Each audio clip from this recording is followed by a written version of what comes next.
Betty reflects on her past, now at the age of 29, comparing it to her younger sister Emma's life. Growing up in a small town, families surrounded them, yet their experiences diverged significantly. From an early age, it was evident her parents favored Emma, who was their adored little star. Emma received endless praise and indulgence.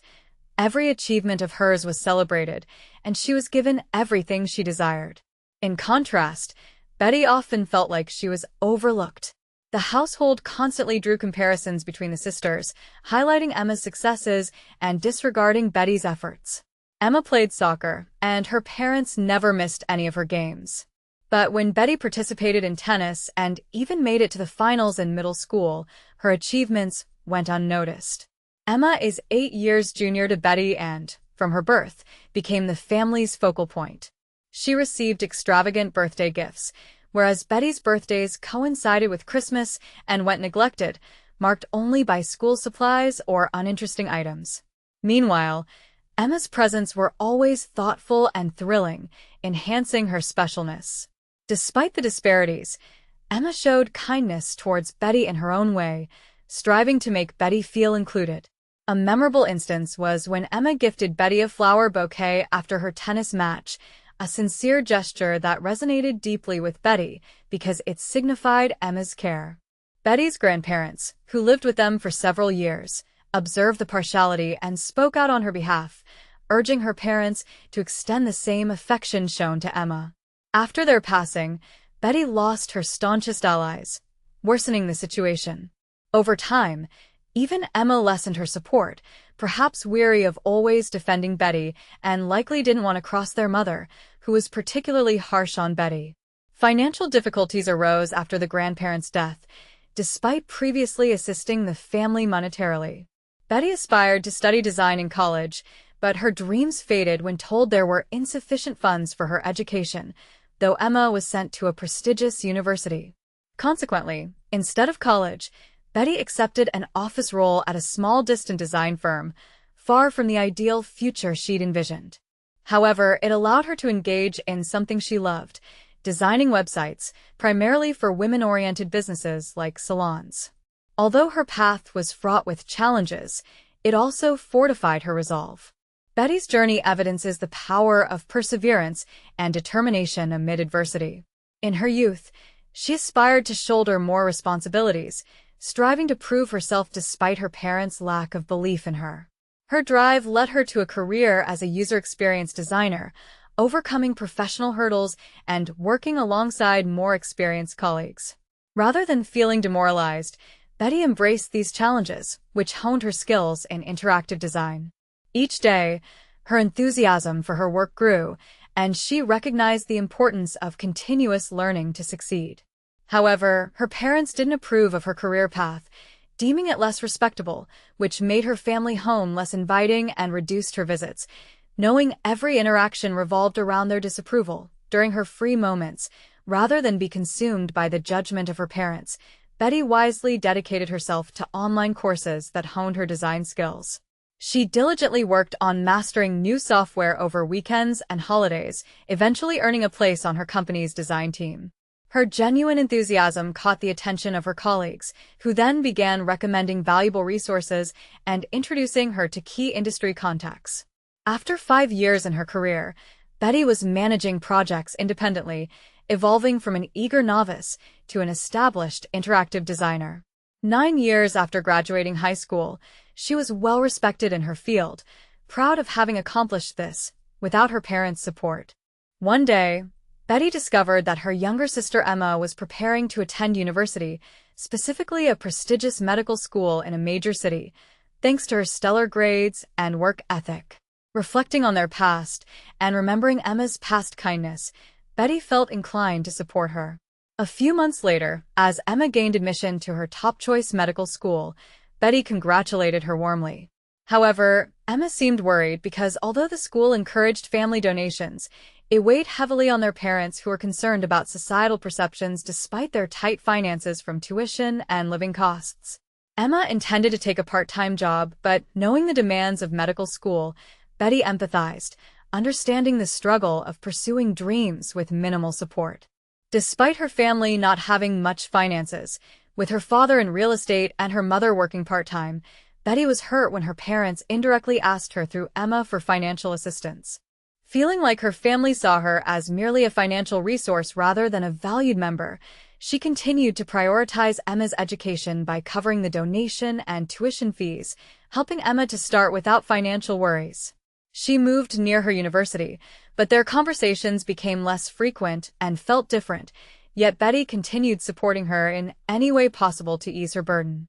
Ever since they were young, Emma and Betty have had a complicated relationship owing to parental bias. Even when meeting over meals, Emma was frequently distracted and focused on her phone. Betty's efforts to connect were often met with reminders from Emma of how challenging medical school was, feeling distance that she couldn't quite comprehend. Attempting humor one day, Betty joked about their parents' favoritism, hoping for a light-hearted exchange. Instead, Emma responded harshly, dismissing Betty's career in design as less important than her medical path, claiming it required little skill or effort. Betty was deeply stung by the notion her years of effort were trivialized, feeling Emma, too, had adopted their parents' dismissive view. As our exchange went on, Emma's tone grew increasingly judgmental. My own career seemed trivial next to hers. She mirrored the harsh comparisons our parents always made. They envisioned Emma as a prospective doctor with a brilliant career, whereas my own efforts were scarcely acknowledged. Emma had clearly internalized this bias, openly casting her disdain upon me. Her words were overwhelming, highlighting the profound impact of our parents' favoritism on her perception. I realized then that regardless of the support I offered, I would perpetually be considered of lesser importance within my family. Unable to articulate a response, I sat in silence, hurt but unwilling to let it show. Emma noticed my discomfort and, instead of attempting to understand, offered a smug smile before leaving the table, appearing satisfied with some perceived victory. Since relocating and beginning her university journey, Emma had transformed. She was now surrounded by new friends and classmates ignorant of her past. At school, her intelligence and talent were lauded, and she basked in the admiration. With each commendation, her dismissiveness towards me grew. This attitude persisted even during holiday breaks when we both returned home. This time was the first Emma had come back since university began, causing our parents to beam with joy at her presence.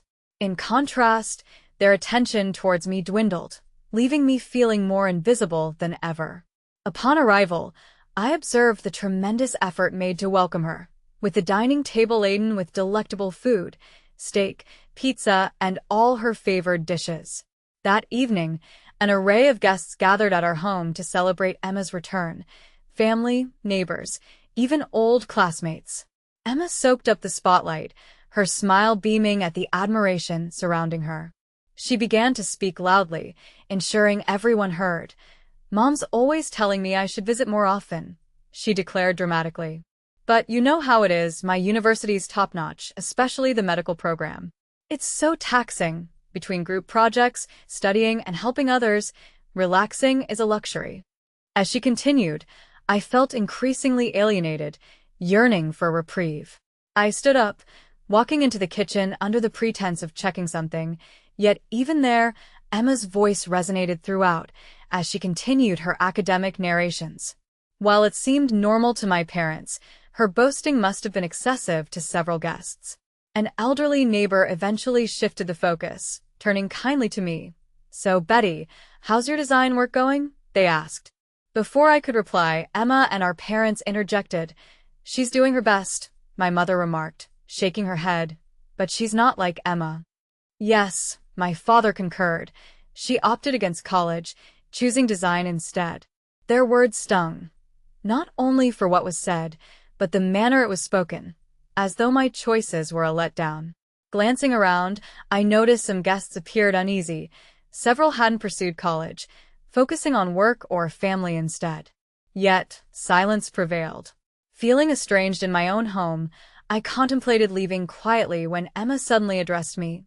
"You come home so often, Betty," she remarked mockingly. "I'm thriving at university and don't feel embarrassed. Maybe you just don't care about coming back." Her laughter, unexpectedly joined by our parents, pierced deeper than I could bear. Anger and hurt washed over me, my face ablaze, as I retorted sharply, "I understand now. Don't expect me back next year." Ignoring any responses, I let the tray I was holding slip from my grasp. I seized my coat and bag, making my way to the exit. As I stepped out of the room, I sensed the watchful eyes of family and neighbors upon me. Concern showed on some faces, yet none uttered a word. Once outside, a peculiar calm washed over me. I wasn't sad, just numb. The dismissive laughter of my parents and Emma lingered in my mind, as if they were cheerfully bidding me never to return. The journey to the train station was a struggle to maintain composure. Returning home had always been hard, but this time I felt unequivocally finished. Years had passed with me striving for family approval, yearning for them to value my accomplishments. Although I carved a niche for myself as an interactive designer, it was never as illustrious as Emma's medical pursuits to them. Initially, I immersed myself in my career, hoping to prove my worth. Yet, it became apparent their perceptions would never shift. Distance had merely grown. Emma, sheltered in her university bubble, was oblivious to the effort required without constant admiration. She dwelt in a world where praise was abundant, whereas I spent years unseen, my achievements trivialized. Perhaps my parents believed they were doing their best, but their preferential treatment towards Emma created a significant rift. She stood as the golden child, their source of pride, while I faced disregard. That evening, I resolved to cease efforts to win them over. Several months elapsed before Emma contacted me again. Abruptly, she inundated me with messages, pleading for me to answer her calls. Though I hadn't blocked her, my interest waned. Eventually, I relented. Her voice carried urgency. "Did you pay my tuition fees for this year?" she asked. Breathing deeply, I reminded her of the entrance fee and donation I covered when she enrolled, unaware of other fees. I had expended much of my savings initially, unaware of additional financial responsibilities. She fell silent, grappling with the gravity of the situation. As the year neared its end, I was once more taken aback. Despite being told to stay away, my parents brazenly requested more money for Emma's education. Did they assume an endless financial supply from me? Had they even planned her costly out-of-state education or merely squandered, relying on me to fill in? Emma explained that while our parents managed her rent and living expenses, tuition payments eluded them, necessitating my assistance. By then, my career advanced considerably. I worked at a top design firm earning a substantial salary. My frugal lifestyle had allowed my savings to flourish over time. Aware of this, my parents evidently assumed I'd continue bearing Emma's educational burden, but I refused. Realizing the injustice, I decided not to aid them. Days passed before my parents audaciously demanded immediate tuition funds. Their voices echoed insistently. I felt like an outsider in my own family, where I was valued solely for financial assistance rather than as a member. They never acknowledged my emotions, nor engaged in meaningful discussions or apologized for their behavior. Under constant pressure, I refused to give in, affirming my choice. Emma eventually reached out again, almost pleading for help, claiming she'd be expelled if I didn't send money. She argued that scholarships and part-time jobs weren't sufficient. However, her pleas seemed insincere and self-centered, suggesting she could mediate with our parents as if she wasn't complicit in the situation. This was the breaking point. I decided to archive her messages separately, deleted others from my phone, communicated my decision one last time, and then blocked her. Though cutting ties with family is tough, I couldn't allow exploitation, especially from someone who belittled me. Later, I heard from a relative that Emma managed to secure enough funds for her second year at university through scholarships and borrowing from other relatives. However, she found it challenging to balance academics with part-time work, causing her to drop out after 3 months. Previously, I had financially supported both Emma and my family. With my absence, my parents had to bring Emma home. Once a promising student, she now abandoned her educational prospects, choosing video games over confronting reality. At night, her frustration would spill over onto those around her. By chance, I encountered my parents, who seemed defeated and exhausted, a stark contrast to their once confident demeanor. Even neighbors had grown distant, avoiding conversation with them. I learned that my father, under stress from their financial issues, acted recklessly during his commute, getting caught by fellow passengers. Although he dodged severe legal consequences by settling the matter, he had to resign from his job, exacerbating their situation. My mother struggled to find employment due to limited experience, and relatives who initially relayed messages to me also ceased communication, frustrated by constant requests for assistance. They advised me to move on, promising to handle matters on my behalf. Now entirely focused on my career, I was chosen for a significant design project that could boost my professional footprint. Feeling motivated, I'm contemplating taking university entrance exams to study business management and further expand my skills. This new chapter is filled with excitement and, for the first time, prioritization of my own needs. Meanwhile, at home, the absence of community financial support has intensified struggles for my father and Emma, yet I feel unburdened by guilt. Years spent sacrificing for familial acceptance went unappreciated, as I was merely seen as a monetary resource.